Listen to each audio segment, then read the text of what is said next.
¿Qué tal, profesor? ¿Cómo está? Buenas tardes.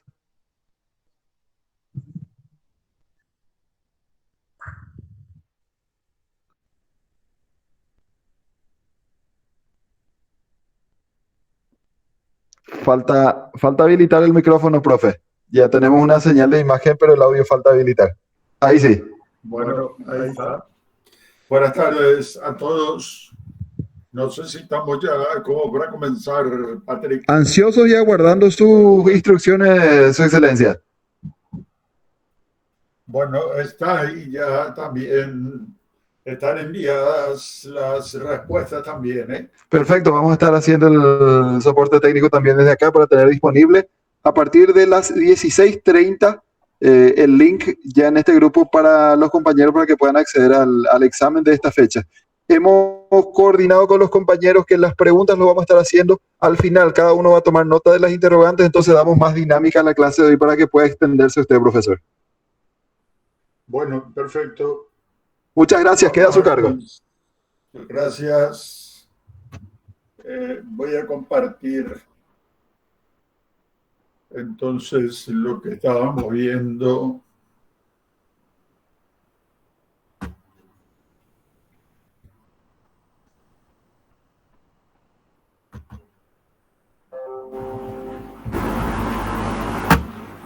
Bueno, vamos a seguir con algunos artículos más de la Constitución. Bueno, vamos a ir a algunos artículos en particular, porque esta clase va a ser la última en que abordemos artículos en de la parte dogmática, de manera que también, si ustedes tienen algún artículo en particular sobre el cual quieran preguntar, entonces van a hacerlo luego, ¿verdad?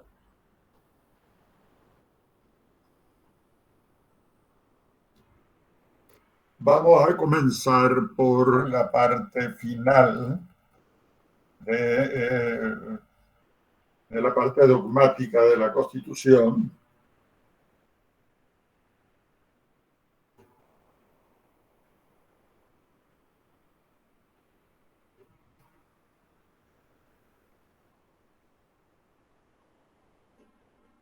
Bueno, comenzamos aquí en el capítulo 12, que es el último de la parte dogmática, donde están incluidas las garantías constitucionales.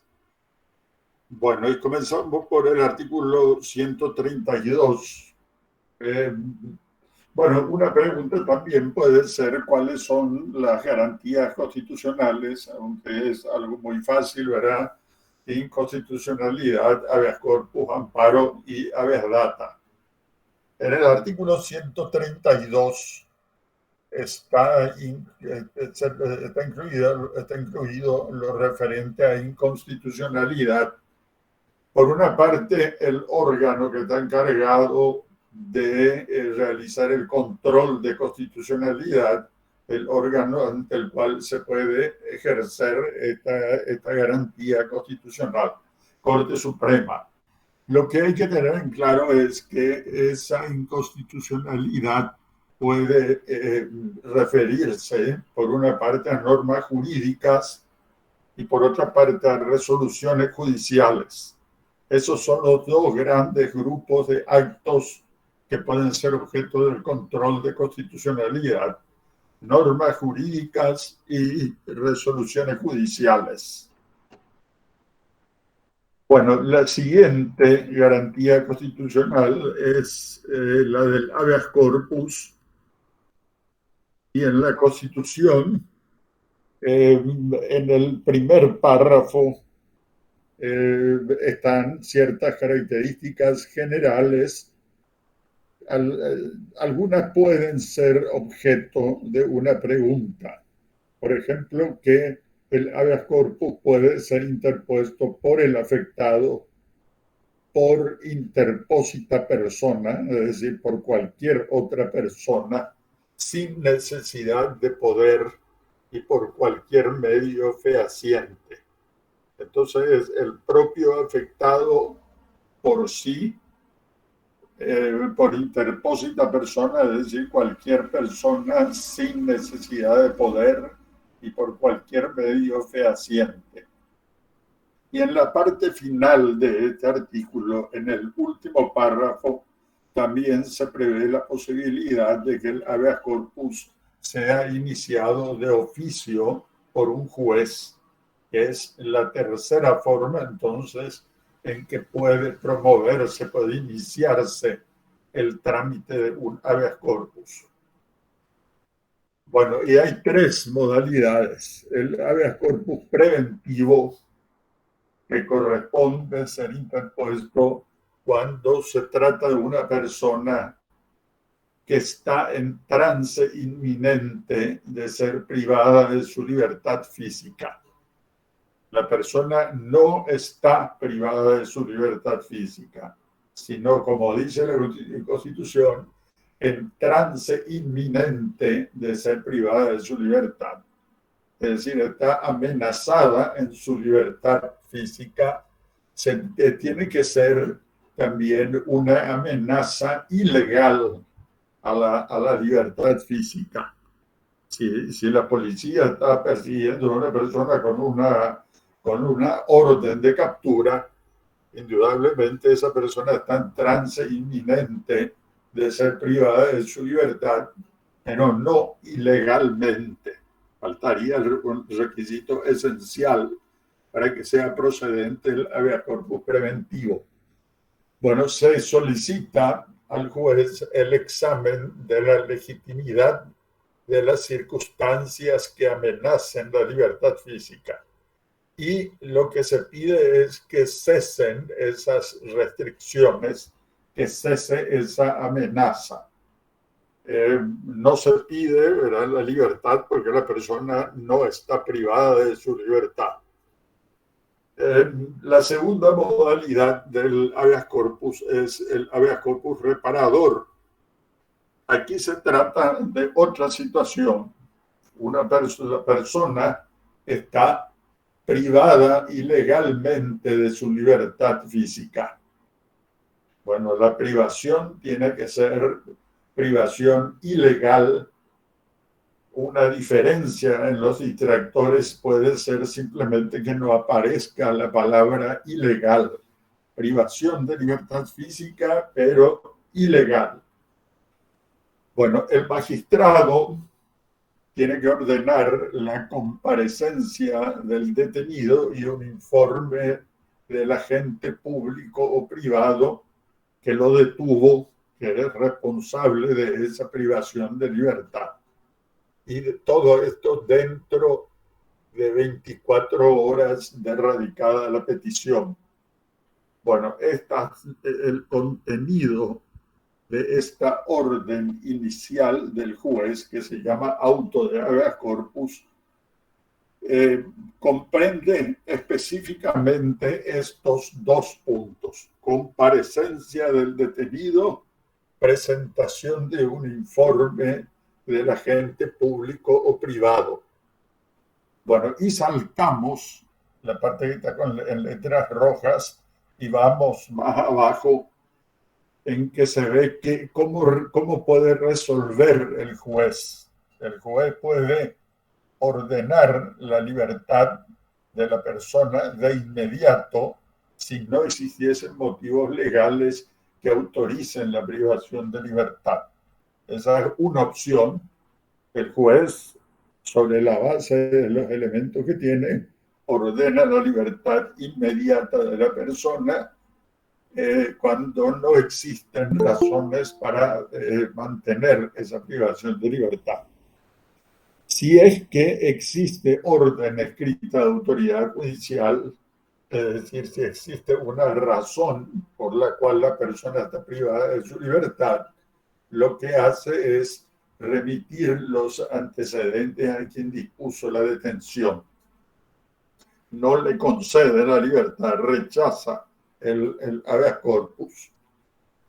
Bueno, y la tercera modalidad del habeas corpus es el habeas corpus genérico.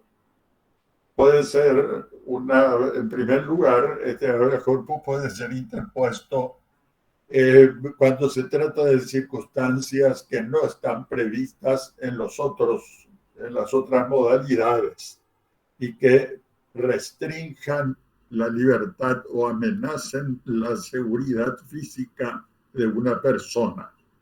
Aquí se agrega seguridad personal, restricción de la libertad y amenaza a la seguridad personal.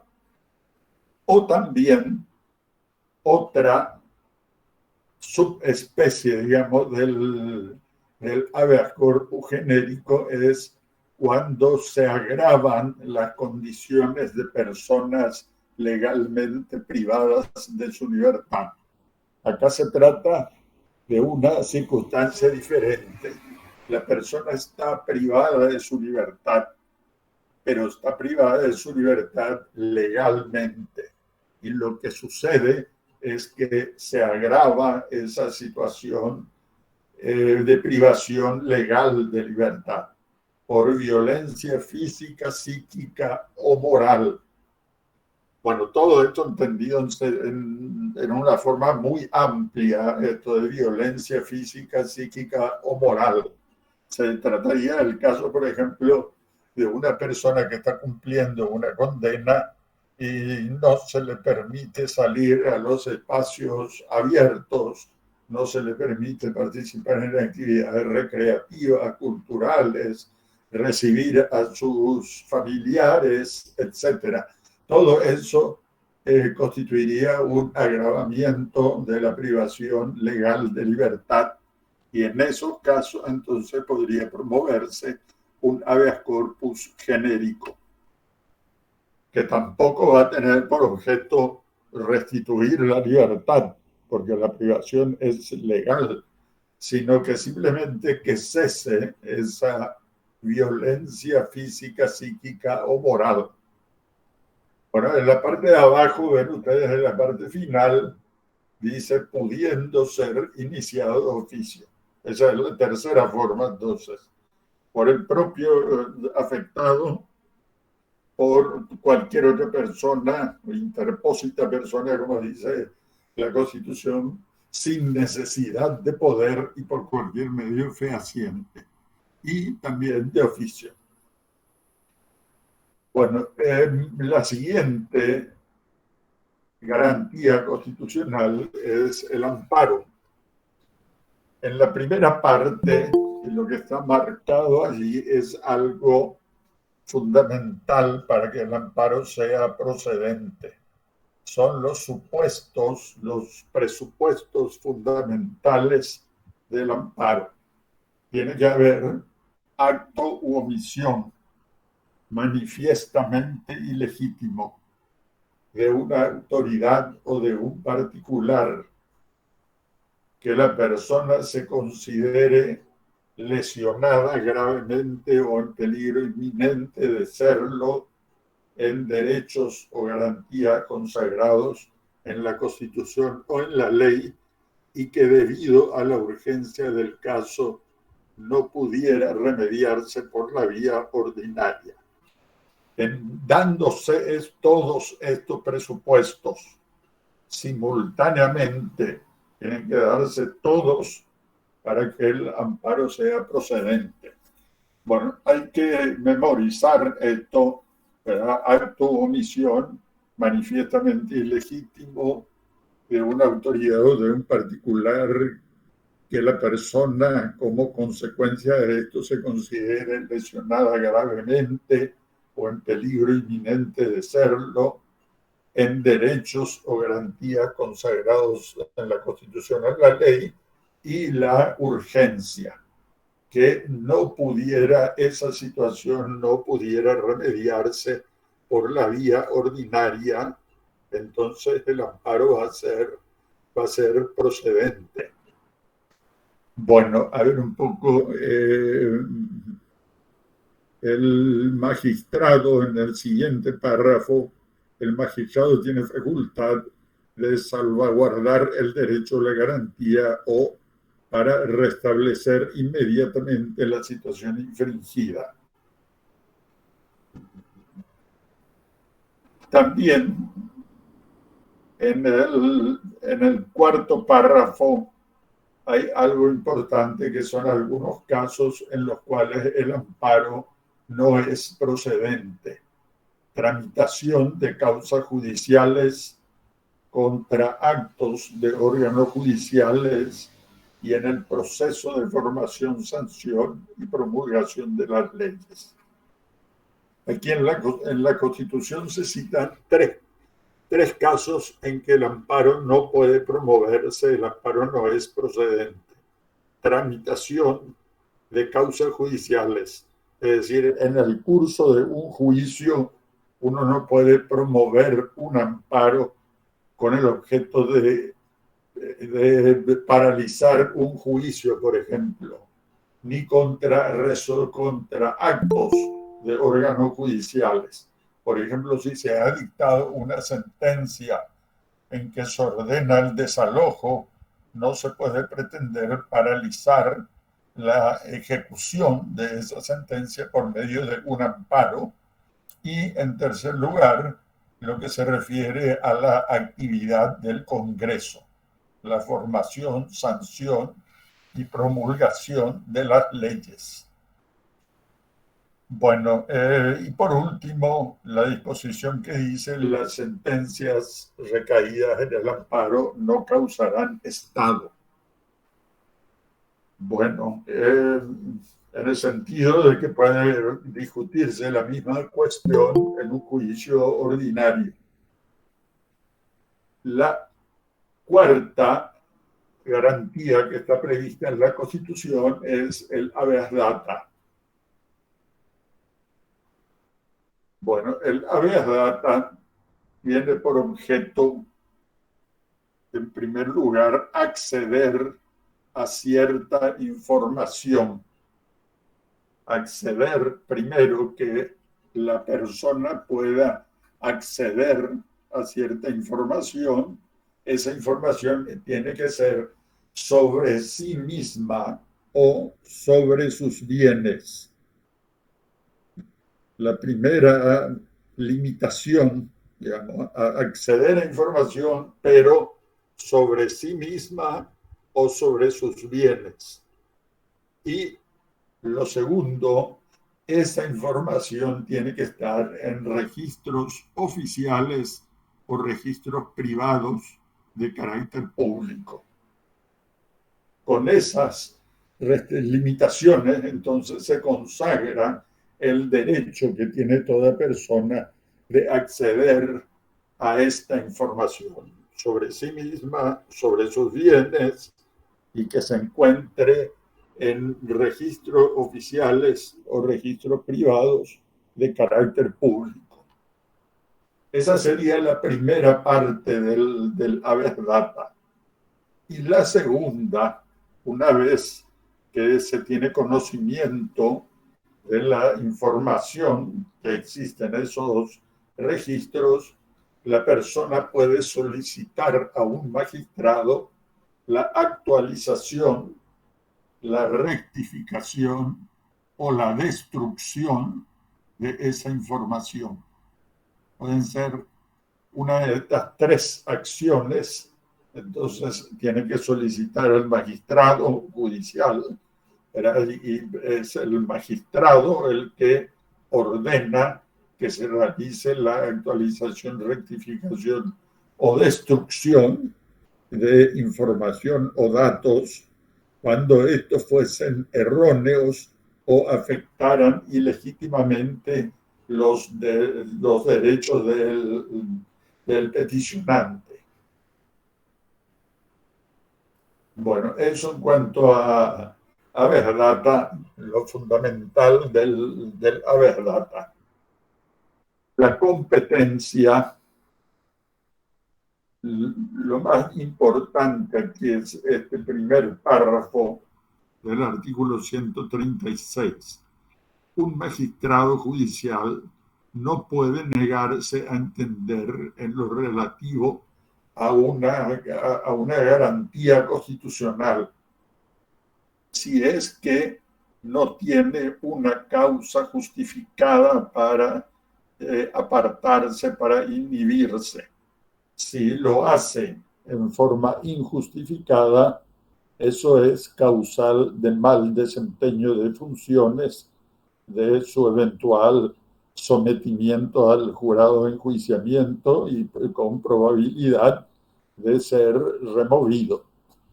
Bueno, la Constitución habla entonces que ningún magistrado judicial que tenga competencia podrá negarse a entender en las acciones o recursos previstos en los artículos anteriores. Si lo hiciese injustificadamente, será enjuiciado y en su caso removido.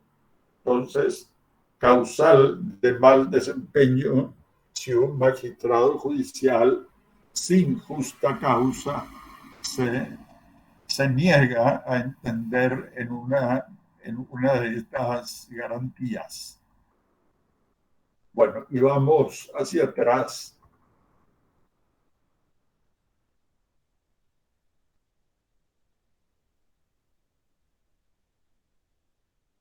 Bueno, algo aquí vamos a decir sobre los deberes, particularmente el servicio militar. Servicio militar obligatorio,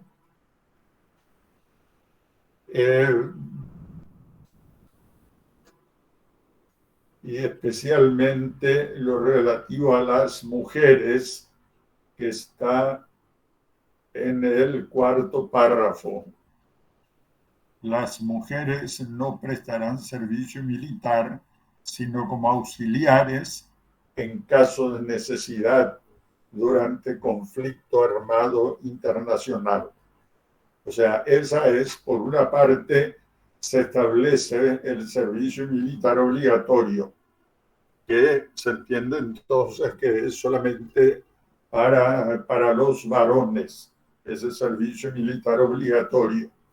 Las mujeres, en cambio, solamente estarán obligadas a prestar servicio militar como auxiliares en caso de necesidad y durante conflicto armado internacional. O sea, hay tres limitantes, digamos, que el primero van a prestar servicio militar solo como auxiliares en caso de necesidad y durante conflicto armado internacional. Se admite, en cuanto al servicio militar, se admite la objeción de conciencia. Creo por razones éticas o religiosas. Está establecido en un artículo precedente. Dice la Constitución que se admite la objeción de conciencia por razones éticas o religiosas cuando la Constitución o la ley lo admitan. Es decir, se tiene que tratar de una obligación, como en este caso se trata de una obligación, la obligación del servicio militar. Hay una obligación establecida constitucionalmente, pero se le reconoce a las personas, en este caso varones, de formular o declarar su objeción de conciencia, es decir, su voluntad de no cumplir esa obligación del servicio militar, y tiene que ser por razones éticas o religiosas. Bueno, y como sustitución de esta obligación, se establece un servicio civil sustitutivo, que es lo que se explica aquí en este párrafo. Se admite la objeción, es decir, una persona dice, no quiero prestar el servicio militar obligatorio por tal razón ética o religiosa. En cambio, tiene que realizar un servicio en beneficio de la población civil en centros asistenciales designados por ley y bajo jurisdicción civil, se establece la reglamentación y además lo que se establece es que ese servicio civil sustitutivo no tiene que tener carácter punitivo ni tampoco debe imponer gravámenes superiores a los establecidos para el servicio militar. No se tiene que tratar este servicio civil sustitutivo como una especie de castigo a quien no quiere cumplir el servicio militar obligatorio. Bueno, el recalco era que tiene que haber una obligación que establezca la Constitución o la ley y que la propia Constitución o la ley autorice que se puede formular objeción de conciencia respecto de esta obligación. El único caso que está previsto en nuestra Constitución es el del servicio militar obligatorio. Solamente hasta hoy, solo este artículo constitucional admite la objeción de conciencia. Puede hacerlo la ley, a lo mejor en el futuro, se dicta alguna ley en la cual se admita la objeción de conciencia. Pero hoy este es el único caso. Bueno, vamos un poco más arriba otra vez. Respecto de los derechos políticos, bueno, aquí en el artículo 117 se establece que los ciudadanos, sin distinción de sexo, tienen derecho a participar en los asuntos públicos directamente o por medio de sus representantes.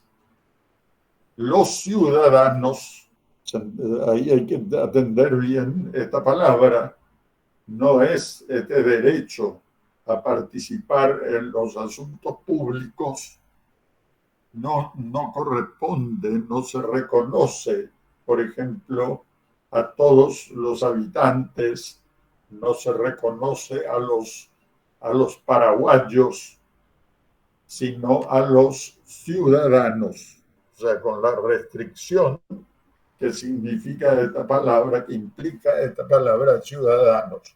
Es decir, solamente a las personas que hayan cumplido 18 años y se conviertan los paraguayos naturales, que al cumplir 18 años se convierten en ciudadanos, o a los paraguayos naturalizados después de 2 años de haberse naturalizado, es decir, solamente a esas personas, a los ciudadanos, se les reconoce este derecho a participar en los asuntos públicos.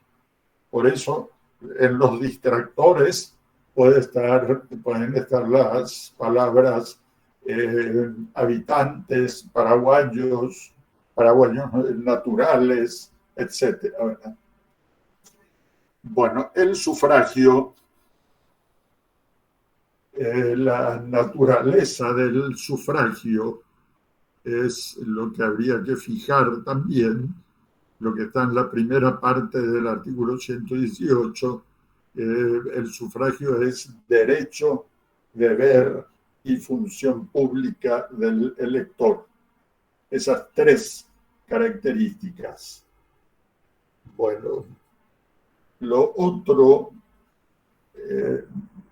entonces sería una pregunta bastante rebuscada si se establecieran las características del voto, y la verdad que da como para una pregunta bastante difícil si es que se toma como correcta. Se toman estas características del voto, ¿verdad? Universal, libre, directo, igual, secreto, escrutinio público y fiscalizado, sistema de representación proporcional. Son unas 7 características. O por lo menos las que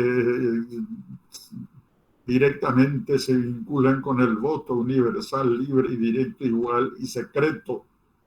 Esas 5 características, y eso da como para distractores en que se puede establecer que el voto es restringido, que es indirecto, que es público.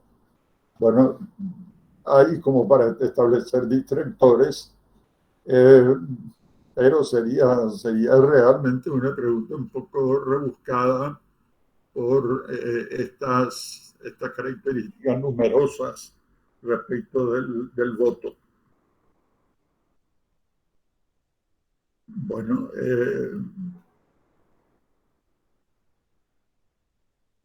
también en el artículo 119 se establece que los principios y normas del sufragio se aplican a las elecciones en las organizaciones intermedias políticas, sindicales y sociales. A todas las otras organizaciones, como por ejemplo partidos políticos, sindicatos, clubes sociales, etcétera, en todos clubes de distintos tipos, a todas esas organizaciones intermedias se le aplican los principios y normas del sufragio. Bueno, de los electores, por una parte están los ciudadanos paraguayos que pueden tener nacionalidad paraguaya natural o nacionalidad paraguaya por naturalización. Bueno, en primer lugar, la situación de los ciudadanos paraguayos. Y en el segundo párrafo se establece que los ciudadanos paraguayos son electores y elegibles, sin más restricciones que las establecidas en esta Constitución y en la ley. Ciudadanos paraguayos que, como digo, entonces comprende a paraguayos naturales y paraguayos naturalizados. Y verdaderamente aquí se hace una remisión a la Constitución y a la ley. Los ciudadanos paraguayos son los que tienen estos derechos, el derecho del sufragio activo y el derecho del sufragio pasivo en forma amplia. Por ejemplo, son electores para todo tipo de elecciones generales o elecciones municipales. Para todas las elecciones son electores y son elegibles. Ahí hay ciertas restricciones que solamente permiten que sean elegibles los paraguayos naturales para ciertos cargos, por ejemplo, presidente, vice, senador, diputado, gobernador, miembro de junta departamental. Bueno, pero aquí la Constitución lo que hace es simplemente distinguir, por una parte, a los ciudadanos paraguayos en cuanto a electores y elegibles, les digo, ¿verdad?, en una forma más amplia. Lo importante es atender lo que se establece respecto de extranjeros con radicación definitiva. Tienen los mismos derechos, es decir, son electores y elegibles en las elecciones municipales. Verdaderamente ahí está establecido en forma precisa el alcance de estos derechos. Los extranjeros con radicación definitiva son electores y elegibles en las elecciones municipales solamente, es decir, pueden votar y también ser candidatos a intendente o a miembro de junta departamental, conservando su calidad de extranjeros. Tienen que ser con radicación definitiva. Bueno, también, por supuesto, pueden ser los paraguayos naturales y naturalizados. Obviamente pueden ser candidatos a intendente o a miembros de junta municipal.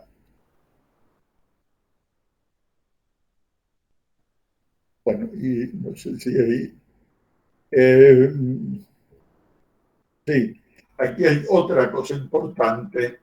Eh, las formas de democracia semidirecta que están establecidas en nuestra Constitución. Por una parte, el referéndum, y la otra forma es la iniciativa popular. Referéndum e iniciativa popular.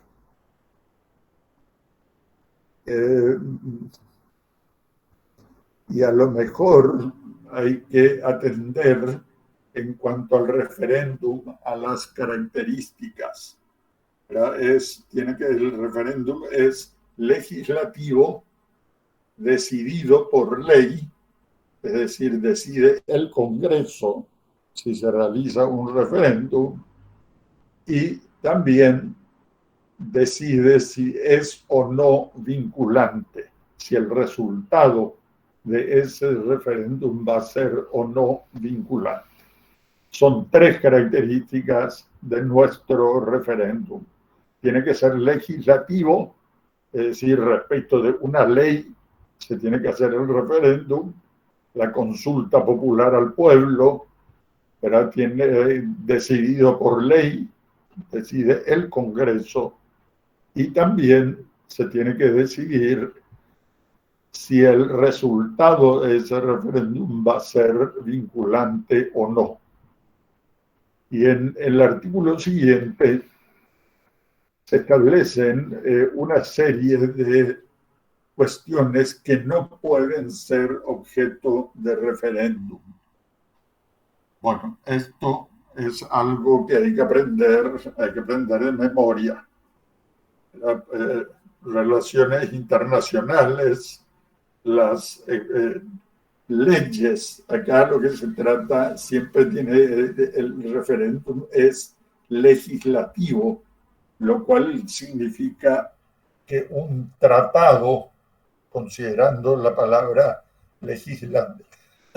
legislativo en forma amplia, significa que un tratado internacional no puede ser sometido a referéndum.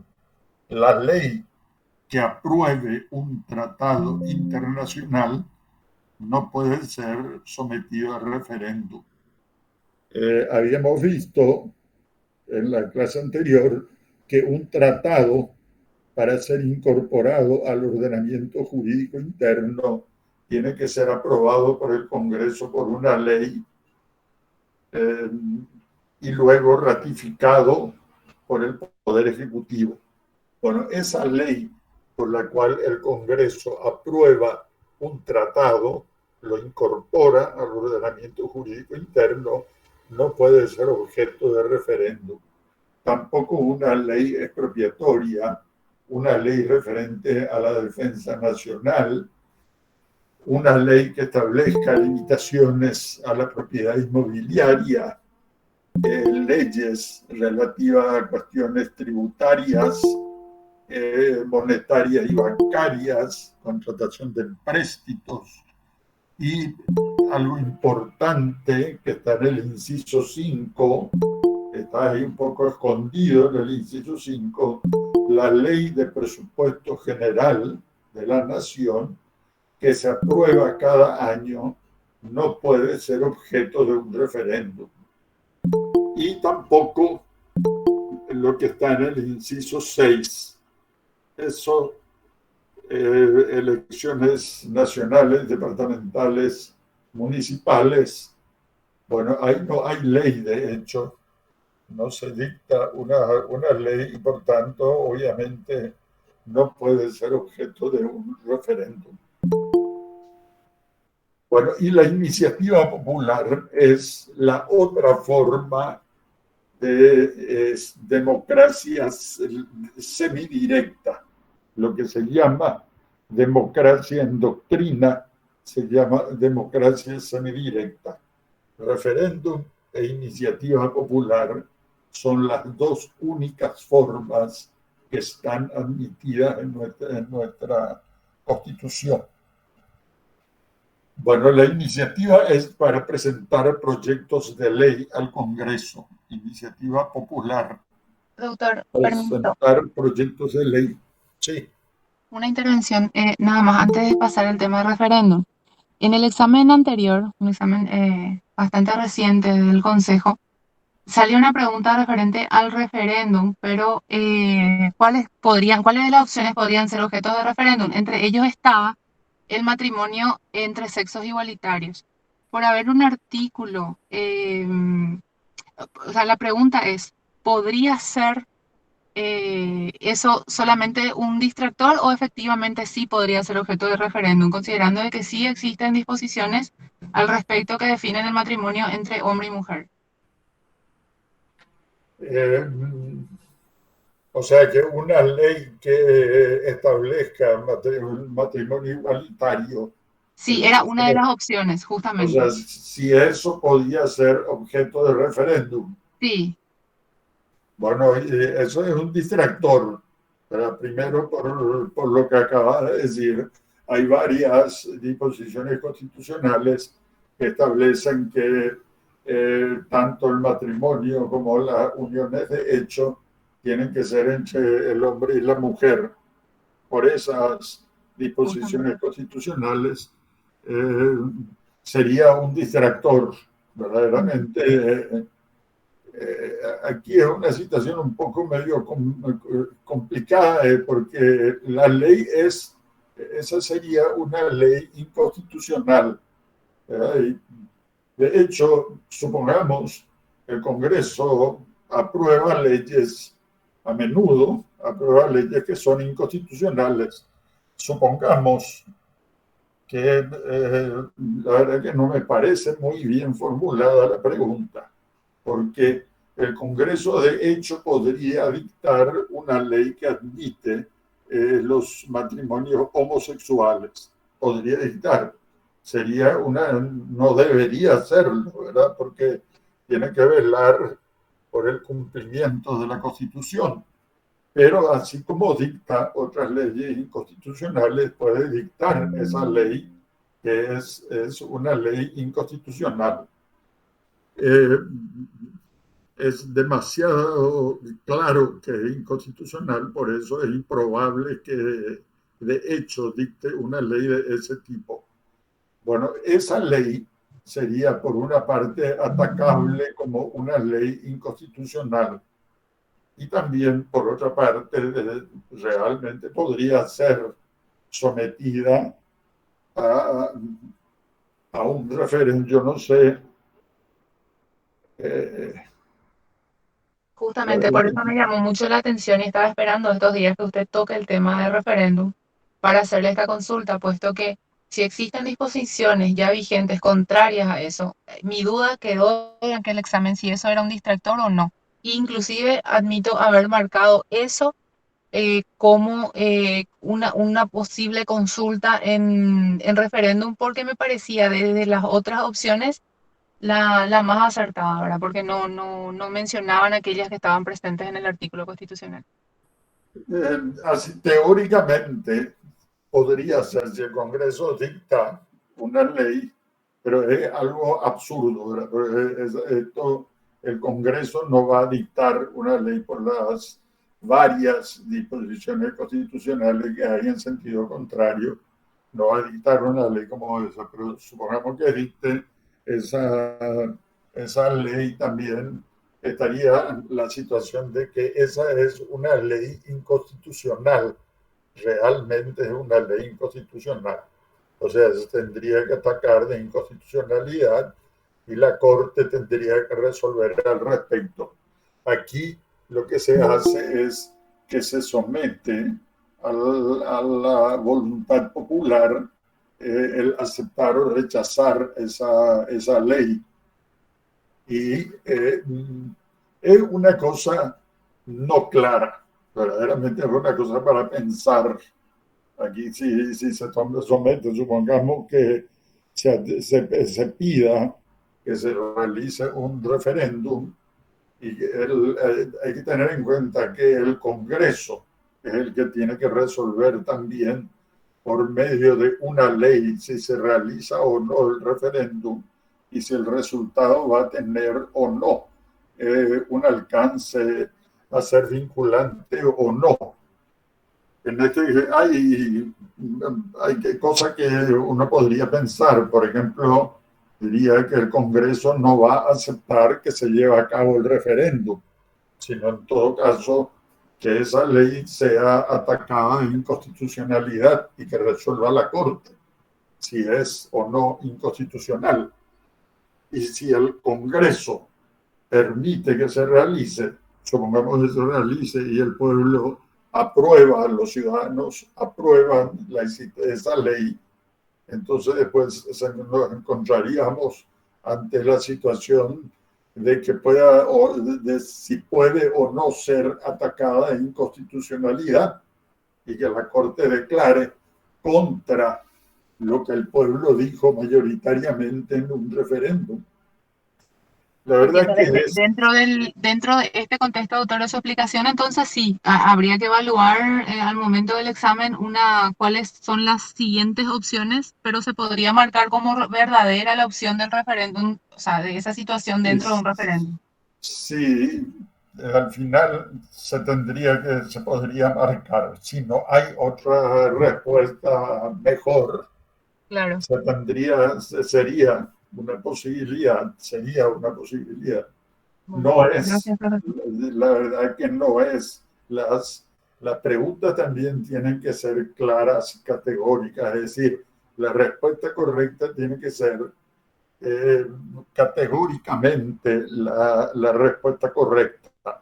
No suscitar todo esto. Esto es una cosa para pensar un poco qué se hace si el pueblo aprueba ese tipo de ley. Supongamos que se lleva a cabo y aprueba. Después se podrá plantear la inconstitucionalidad y la Corte declarar inconstitucional esa ley contra la opinión mayoritaria del electorado. Bueno, pero eso es algo que hay que pensar un poco. Bueno, en los siguientes artículos 124 y 125 se establecen disposiciones referentes a partidos políticos. Una cosa importante es lo que está remarcado, era que el derecho a asociarse libremente en partidos o en movimientos políticos está reconocido a los ciudadanos, solo a los ciudadanos. También aquí la misma observación respecto de que no se reconoce a toda persona, a los habitantes, a los paraguayos naturales, sino ciudadanos. Esa es, y esto está establecido correctamente en la Constitución, porque el asociarse en un partido o movimiento político es uno de los derechos políticos que corresponden al carácter de ciudadano. Bueno, y fundamentalmente eso, ¿verdad? Porque después lo que se establece en estos dos artículos son las características generales de los partidos políticos. A lo mejor en el 124 hay que atender cómo se define a los partidos políticos, ¿verdad? Personas jurídicas de derecho público, personas jurídicas, lo cual es algo obvio, un tipo de asociación, una persona jurídica, pero de derecho público. y las finalidades de un partido, las funciones, como dice la Constitución, ¿verdad? Concurrir a la formación de las autoridades electivas, la orientación de la política nacional, departamental o municipal y la formación cívica de los ciudadanos. Esos tres puntos también serían importantes en cuanto a funciones de los partidos políticos. Y lo último, lo que está en el 125, en la parte de abajo, que solo se puede cancelar la personalidad jurídica de los partidos y movimientos políticos en virtud de sentencia judicial. Esa personalidad jurídica, ese carácter de persona jurídica de derecho público, se le puede cancelar a un partido, pero solo por sentencia judicial, lo cual significa que tiene que haber un juicio antes en que el partido podrá defenderse y eventualmente como resultado de ese juicio se va a cancelar la personalidad jurídica del partido. Bueno, y existen aquí en el 126 algunas prohibiciones. También esto hay que leer detalladamente y aprender, fijar, por lo menos para distinguir la prohibición de auxilio económico, directivas o instrucciones de organizaciones o estados extranjeros. Y después, en los otros dos incisos, se hace referencia al empleo de la violencia. En el inciso 2 se habla de que establecer estructuras que impliquen la utilización o la apelación a la violencia como metodología del quehacer político. Prohibición de la utilización de la violencia. Y lo mismo también en el inciso 3, sustituir por la fuerza el régimen de libertad y de democracia o poner en peligro la existencia de la República. Sustituir por la fuerza, dice en el inciso 3, en el 2 es apelación a la violencia. Bueno, y vamos a algunos otros artículos. Antes, aquí está la parte de reforma agraria, pero vamos a ir primero a principalmente la propiedad privada.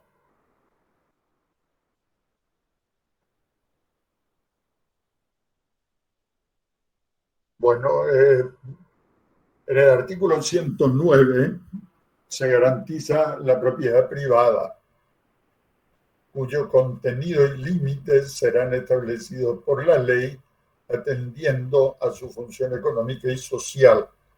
Bueno, ese podría ser un punto. Si la ley puede establecer límites a la propiedad privada y con qué criterio. El criterio sería la función económica y social de la propiedad. Bueno, y por otra parte, en el párrafo tercero, se establece que una persona solamente puede ser privada de su propiedad en virtud de sentencia judicial. Una de las formas, entonces, en que se admite que una persona pueda ser privada de su libertad es por sentencia judicial. Lo cual significa, como dije, ¿verdad? Cuando se habla de sentencia judicial, quiere decir que antes ha habido un juicio, un proceso, y como resultado de ese proceso una persona puede ser privada de su propiedad. Por ejemplo, en el caso de un juicio ejecutivo, de algún juicio en que exista hipoteca, por ejemplo, sobre un inmueble, como consecuencia del juicio que se lleva a cabo, la persona va a ser privada de su libertad porque dio en garantía de un crédito, dio algo que era de su propiedad. Eso sería por sentencia judicial. Y la otra forma es la expropiación. La expropiación tiene que cumplir ciertos requisitos. Bueno, por una parte se tiene que dar la causal, una de las causales, la causal de utilidad pública o la causal de interés social. Una de esas causales tiene que existir. La expropiación tiene que ser determinada en cada caso por ley. Esto significa, ¿verdad?, que va a ser el Congreso, por medio de una ley, el que va a determinar si existe esa causal de utilidad pública o de interés social. Otros requisitos son el pago de una indemnización. Ese pago tiene que ser previo, la indemnización tiene que ser justa. Y en tercer lugar, esa indemnización tiene que ser establecida convencionalmente o por sentencia judicial. No sé si queda claro, entonces se admite la expropiación, pero tiene que darse una de las causales. La expropiación tiene que ser decidida por el Congreso por medio de una ley. Se tiene que pagar una indemnización. El pago de esa indemnización tiene que ser previo, tiene que ser una indemnización justa. Se entiende que es el precio del inmueble, que principalmente inmueble es lo importante, ¿verdad? El precio del inmueble que se expropia, y tiene que ser, se entiende que tiene que ser precio de mercado, porque la expropiación no es una sanción.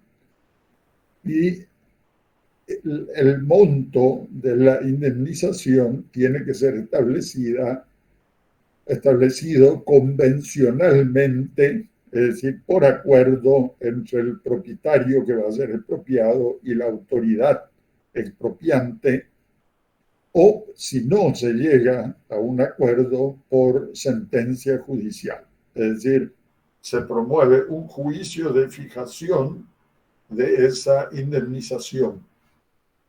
Tienen que darse entonces todos estos requisitos para que se pueda llevar a cabo una expropiación.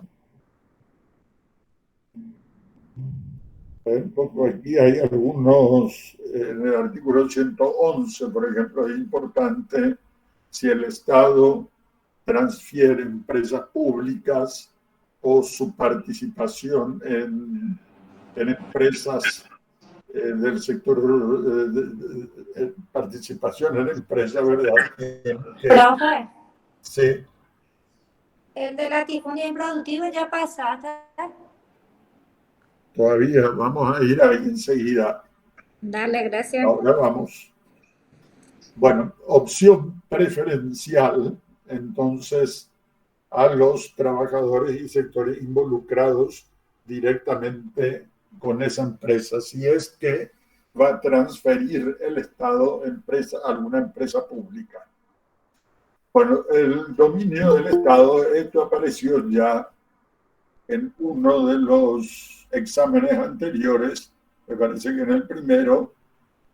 El dominio del Estado en cuanto a hidrocarburos y otros minerales sólidos, líquidos o gaseosos que se encuentren en estado natural en el territorio de la República. Es decir, la regla es que todos los minerales que se encuentren en el subsuelo en estado natural son del dominio público, del dominio privado del Estado. Y la excepción es o son las sustancias pétreas, terrosas y calcáreas. Esas le pertenecen al propietario del inmueble, al propietario particular del inmueble. Pero todo lo demás, entonces, es del dominio privado del Estado. El Estado puede realizar, otorgar concesiones a personas públicas o privadas o mixtas para la explotación de esos recursos. Se tiene que establecer el régimen económico respecto de estos minerales. Bueno, sí.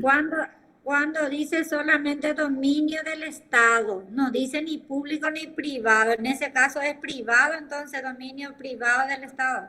Bueno, pero como no dice verdaderamente en la pregunta, no va a aparecer, solamente yo nomás estoy diciendo porque no va a ser, no es del dominio público, es del dominio privado del Estado. Son cosas del dominio privado. Pero eso no va a aparecer en el examen porque en la Constitución no está indicado eso. O sea, ustedes tienen que saber que estos minerales, los que están en estado natural en el subsuelo, son del dominio del Estado. Y la excepción, hay que saber bien, eso, sustancias pétreas, terrosas y calcáreas. No sé, ¿había algo más? Eso nomás, profe. Gracias por la aclaración. Bueno, en cuanto a reforma agraria, estos artículos también son bastante largos, pero vamos a ir primero a lo que señalaba la compañera, la situación de los latifundios improductivos y especialmente la excepción, el artículo 116 y el último párrafo, la expropiación de los latifundios improductivos destinados a la reforma agraria será establecida en cada caso por la ley y se abonará en la forma y en el plazo que la misma determine. Esta es una excepción. La expropiación de los latifundios improductivos destinados será establecida en cada caso. En eso es igual. Cualquier expropiación tiene que ser establecido en cada caso por la ley. La diferencia cuando se trata de latifundios improductivos destinados a la reforma agraria, la diferencia está y se abonará. La redacción constitucional es bastante mala en este artículo, porque acá dice se abonará. No se sabe qué se va a abonar. No dice aquí. Se entiende por el otro artículo que leímos, pero que es el 109, se entiende que se habla de la indemnización que corresponde, que se tiene que pagar también. La indemnización se tiene que pagar cuando se trata de un latifundio improductivo, igualmente se paga. Pero la diferencia está que ese pago se tiene que hacer en la forma y en el plazo que la ley determina. Profesor, sí. Hay una discrepancia entonces entre el artículo 109 y el 116, porque dice que en la expropiación debe ser el previo pago de una justa indemnización.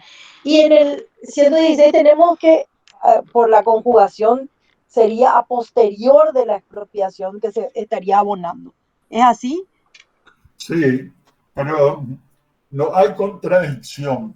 Pero, las reglas generales respecto de la expropiación son las que tiene que existir la causal de utilidad pública o interés social. Claro. Que el Congreso tiene que decidir la expropiación. Decide si existe esa causal. Se tiene que pagar una indemnización justa, previa, establecida convencionalmente o por una sentencia judicial. Bueno, sí. Todas esas características rigen respecto de los latifundios. Ajá. La única diferencia está en la forma y en el plazo en que la indemnización se tiene que pagar. Es decir, aquí, tratándose de latifundios improductivos destinados a la reforma agraria, el pago no tiene que necesariamente que ser previo. Entiendo. El pago puede ser posterior, puede ser en cuotas, puede el Estado decir que se va a hacer un pago primero posterior, un pago fraccionado. Esa es la diferencia entre una expropiación en general y la específica de latifundios. Comprendo, profesor. Muchísimas gracias por su aclaración. Profesor, Sí. Teníamos duda. El tema de la reforma agraria se hizo mención por primera vez en la Constitución de 1992. Bueno, esa pregunta no va a estar, es una pregunta que está ahí en mi cuestionario, pero no va a estar porque no surge de la Constitución. La primera vez que se hace mención en forma expresa es en la Constitución de 1967. Ya, en la Constitución del 67 ya hay un capítulo específico de reforma agraria. Entiendo, profe. Gracias por la aclaración. Bueno, y vamos a algunos artículos más.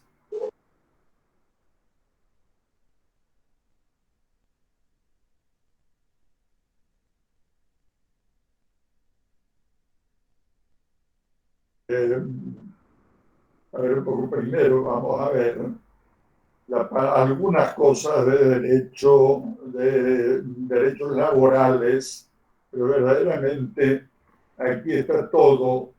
Si ustedes ya vieron esto en la asignatura de Derecho Laboral, se da todo esto en forma mucho más amplia. Solamente algunas cosas, como por ejemplo lo referente a la maternidad, esta consideración especial a la maternidad. Se establece, ¿verdad?, que primero se consagra la igualdad de los trabajadores de uno y otro sexo, en el sentido de que tienen los mismos derechos y obligaciones laborales, y se establecen ciertas discriminaciones que se consideran discriminaciones positivas, discriminaciones admisibles en el caso de la maternidad, y en particular respecto de servicios asistenciales, descansos correspondientes. Se fija el mínimo que deben durar los descansos por maternidad. Eso habría que aprender, ¿verdad?, que no serán inferiores a 12 semanas. Hay una ley que establece una duración más larga que este mínimo de 12 semanas.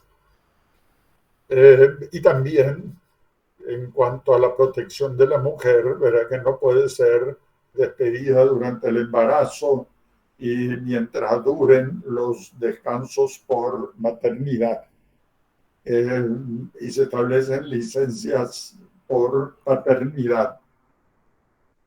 Bueno, en el artículo 91 no hay cosas muy novedosas, es lo que está aquí en la Constitución y en la legislación laboral, la duración máxima de la jornada, jornadas más favorables, descansos y vacaciones anuales. Bueno, no, es verdaderamente algo muy conocido y también, como digo, está en la Constitución y en el Código Laboral y Procesal Laboral. La libertad sindical, aquí en particular, lo que hay que destacar es que el derecho de sindicación está reconocido desde la Constitución de 1992. Se reconoce no solamente a los trabajadores del sector privado, sino también del sector público, que antes tenían prohibido el sindicarse, constituir sindicatos. Bueno, se reconoce el derecho de sindicación, de organizarse en sindicatos. La excepción, eso es importante también, la excepción es respecto de miembros de las Fuerzas Armadas y de las Fuerzas Policiales.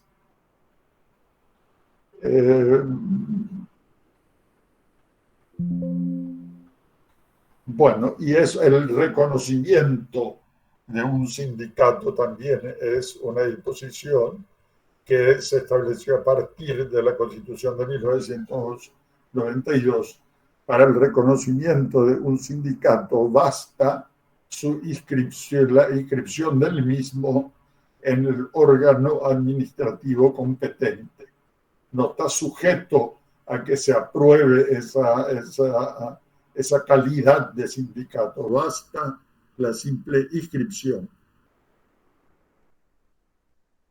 Bueno, y el derecho de huelga y de paro también, lo importante es que esto está reconocido a trabajadores del sector público y del sector privado.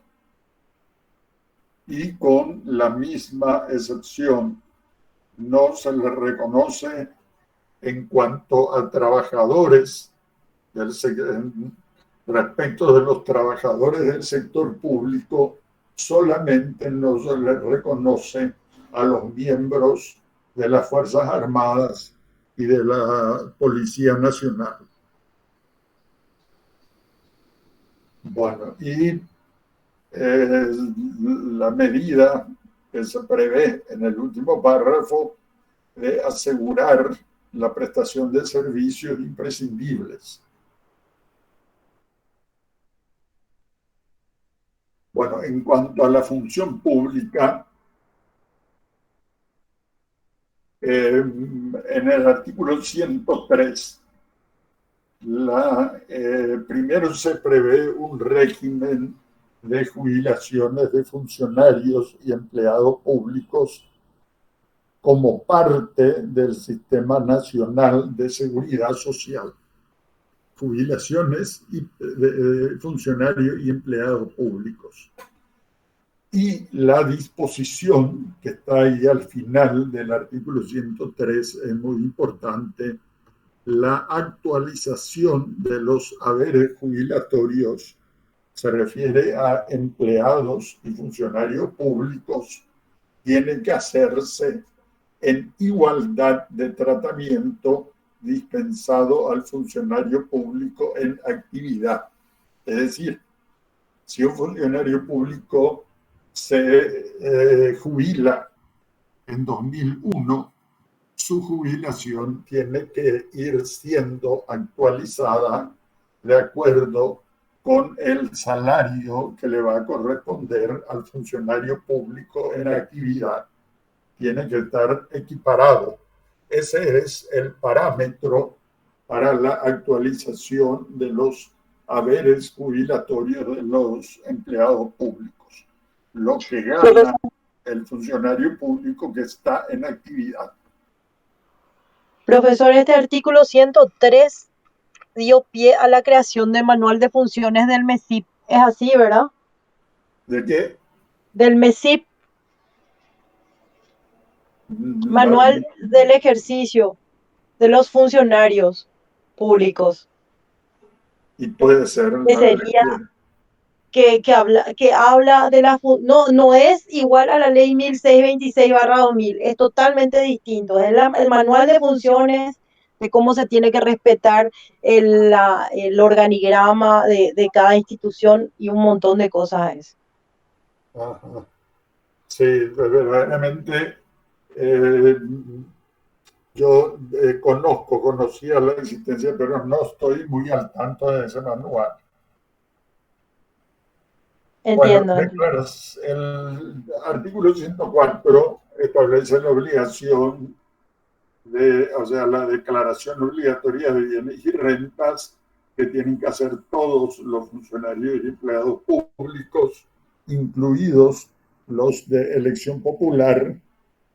Esa declaración se tiene que hacer 15 días dentro de los 15 días de tomar posesión del cargo y luego 15 días dentro de los 15 días posteriores al cesamiento en el cargo.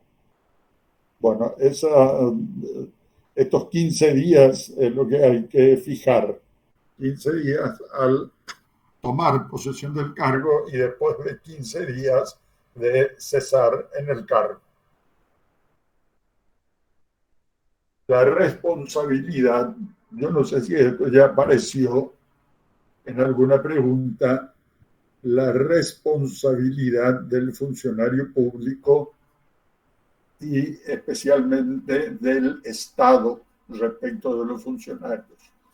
En principio, la responsabilidad de los funcionarios públicos es cuando se trata de actos irregulares. Ven ustedes, ahí se habla de transgresiones, delitos, faltas que cometiesen en el desempeño de sus funciones. Se trata entonces de una actuación irregular, desempeño irregular de sus funciones.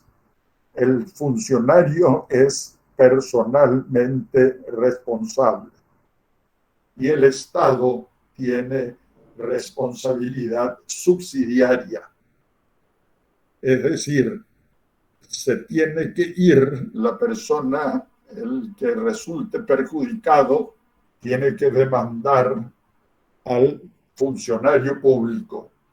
Si ese funcionario no puede resarcir el daño que hubiera causado, entonces el Estado tiene responsabilidad subsidiaria. Es decir, el Estado le va a pagar a ese tercero perjudicado, pero el Estado tiene el derecho de repetir el pago contra el funcionario que haya cometido esa irregularidad.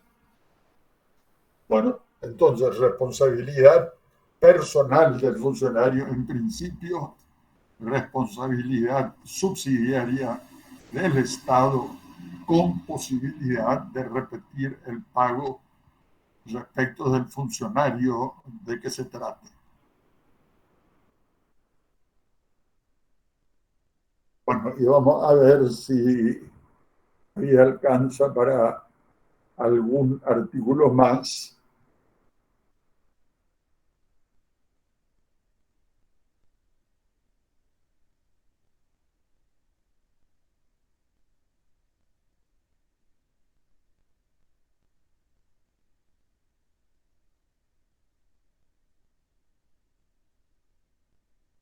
En la parte de pueblos indígenas, yo no sé si esto ya apareció en los test anteriores. Se reconoce a los primero en el 62, hay que tener en cuenta la definición que da la Constitución respecto de pueblos de pueblos indígenas, pueblos aborígenes u originarios, ¿verdad? La definición es grupos de cultura anteriores a la formación y organización del Estado paraguayo. El Estado paraguayo existe a partir de 1811 y aquí se define a los pueblos indígenas como grupos de cultura anteriores a la formación del Estado paraguayo. Bueno, yo preferiría decir antes de grupos anteriores a la llegada de los europeos a América, a este continente, ¿verdad? Pero aquí se define como anteriores al Estado paraguayo. Bueno, identidad étnica, eso que está, por una parte, esto que está resaltado en verde, se admite que los pueblos aborígenes puedan aplicar sus sistemas de organización política, social, económica, cultural y religiosa. Y también sus normas consuetudinarias, es decir, la voluntaria sujeción a sus normas consuetudinarias para la regulación de la convivencia interna en los distintos grupos étnicos. La limitación está en que esas normas consuetudinarias no atenten contra derechos fundamentales establecidos en la Constitución. Ese derecho consuetudinario indígena. Bueno, y creo que este último artículo de la propiedad comunitaria para los pueblos indígenas se establece un sistema de propiedad que es la propiedad comunitaria de la tierra, que no existe en general para el resto de la población del Estado paraguayo, solamente para pueblos indígenas, propiedad comunitaria. Bueno, y el Estado tiene la obligación de proveer a los pueblos indígenas tierras suficientes para su desarrollo de sus actividades. ¿Alguien quería preguntar algo? Yo le quiero hacer una consulta, doctor Lescano. Sí. Referente a este tema, me parece interesante hacerle algunas preguntas bien puntuales con respecto al artículo 62. En primer lugar, si le define como anteriores a la formación y a la organización del Estado paraguayo, a los pueblos indígenas.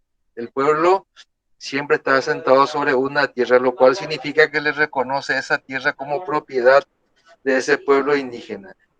Y a colofón en el artículo 64 dice, el Estado les proveerá gratuitamente esas tierras, cuando que las tierras ya son de esos indígenas. Y aquí viene un contrasentido.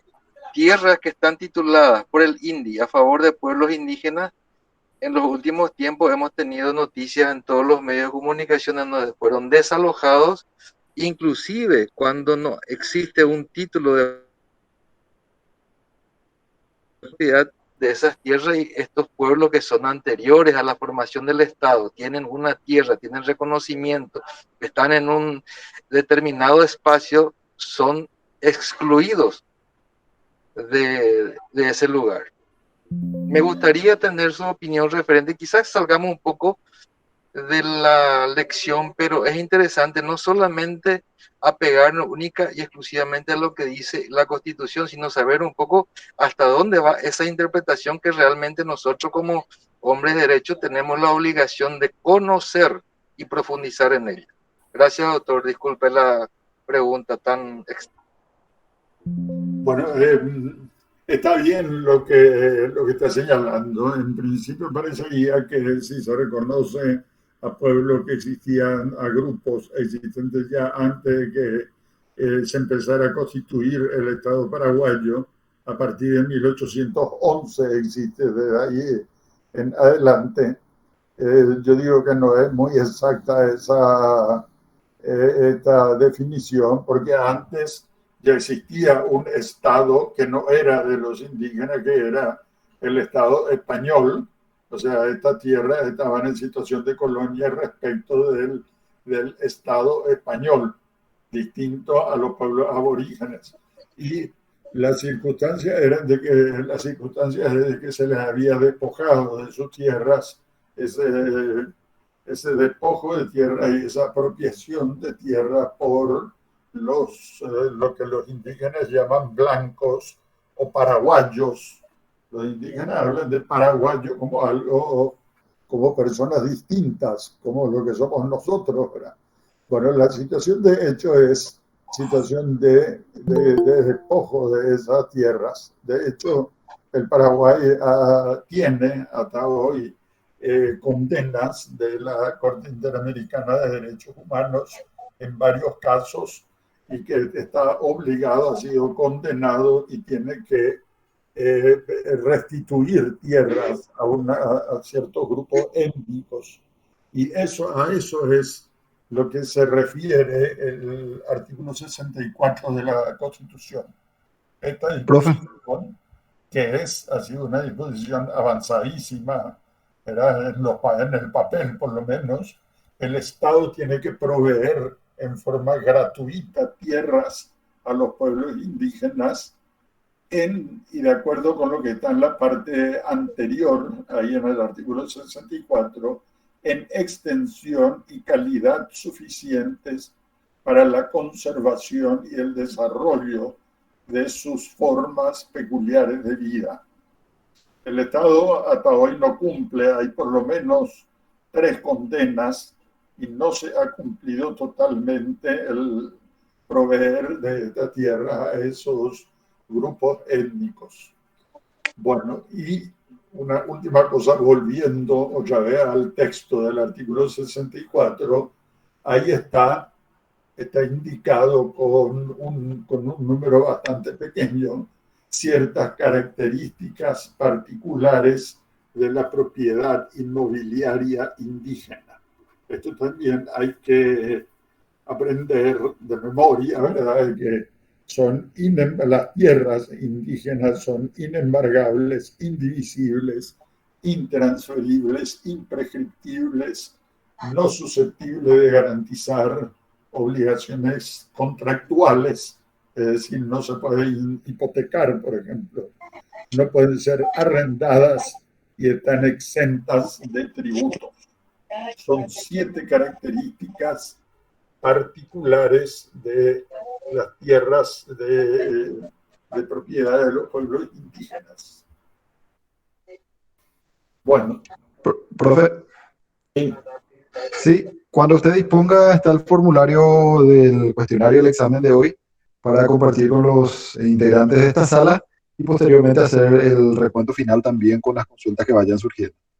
Bueno, entonces vamos a pasar a eso y en todo caso después, porque acá estaba lo que había hecho alusión una compañera respecto de esta parte en que repetidamente se hace alusión a unión estable del hombre y la mujer, matrimonio, unión de hecho, etc.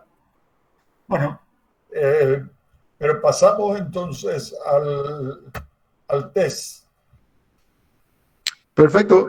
Enviamos el link entonces a los compañeros para estar atentos y poder empezar el desarrollo del examen y posteriormente algunas consultas nuevamente con usted sobre estos puntos que se van a desarrollar en el examen y también algunas consultas que se generaron después de la retroalimentación que ayer tuvieron oportunidad los compañeros de la primera y de la segunda clase, profesor.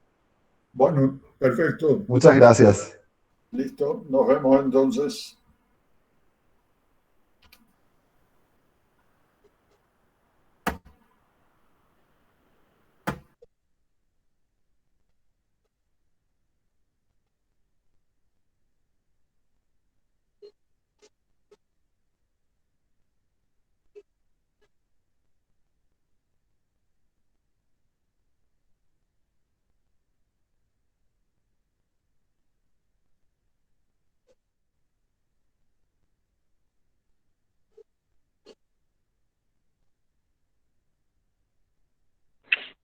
Disculpe, no sé si hay alguna interferencia en la comunicación.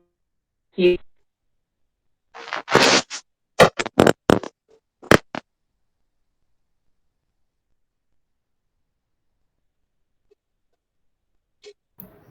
Sí, no enviaron el link todavía. El link se Ya encuentra está. disponible en el grupo con el mensaje de texto. Ahí entran en la parte de los mensajes de este grupo de entrenamiento y ya pueden acceder al link con las consultas. Profesor, yo tengo una pequeña pregunta. Yo entré un poco tarde, pero me gustaría hacerle a los efectos de marcar en mi folleto. Es la pregunta si a nivel constitucional se hace mención a la reforma agraria por primera vez. En la Constitución del 92, ¿puede ser? Eh, Tengo un preguntado en donde dice, marque la única respuesta correcta. Ya que se tocó el tema de la reforma agraria, yo no pude entrar antes. 1967. Muchísimas gracias, compañero. Muchas gracias. Es solamente a ese efecto mi pregunta. Dale, sí, compañera. así es. Permiso, profe, ¿cómo se hacen el mismo link? Dicen, yo no estoy pudiendo ingresar al cuestionario. Yo tampoco no puedo ingresar. Yo Bueno, tampoco tengo el link.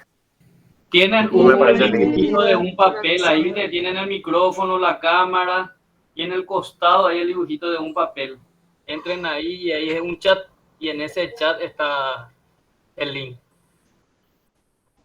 Y no hay posibilidad de enviarlo otra vez Donde en dice forma, mensajes de la así llamada, como, así tres como puntitos. tuvieron.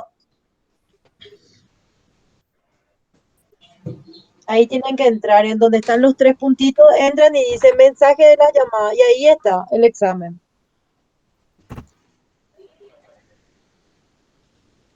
Sería Paraguay-Arandú. Sí, así mismo. Yo tampoco encuentro el examen.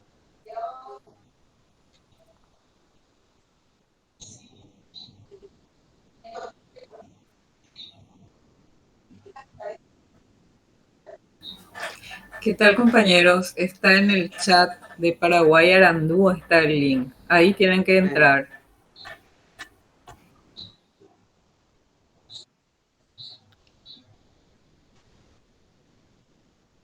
Yo estoy en el chat de Paraguay Ando, pero no encuentro el examen. Encuentro el examen anterior.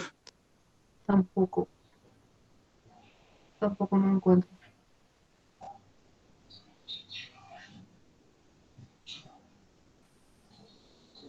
Solamente encuentro 3 links que es para entrar a la clase, pero no del examen.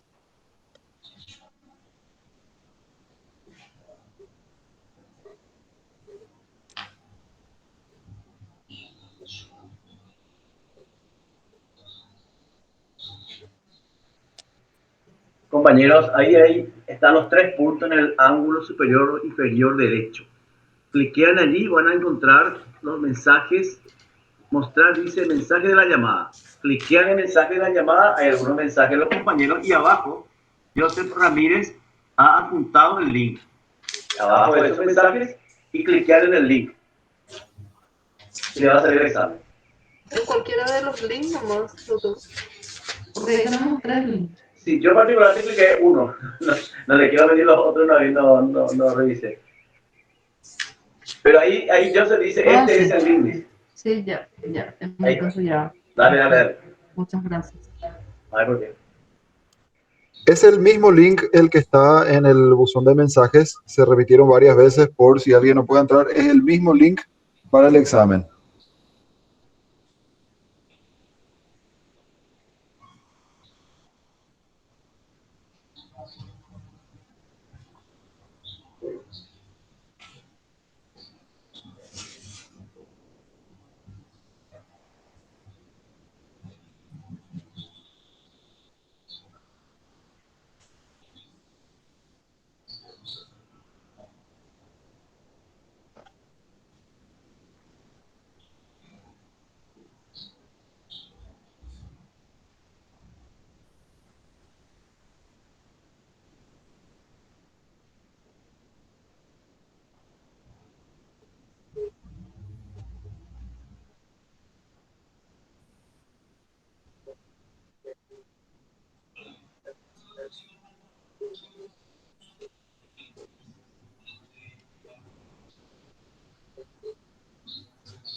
Silencien sus micrófonos, por favor.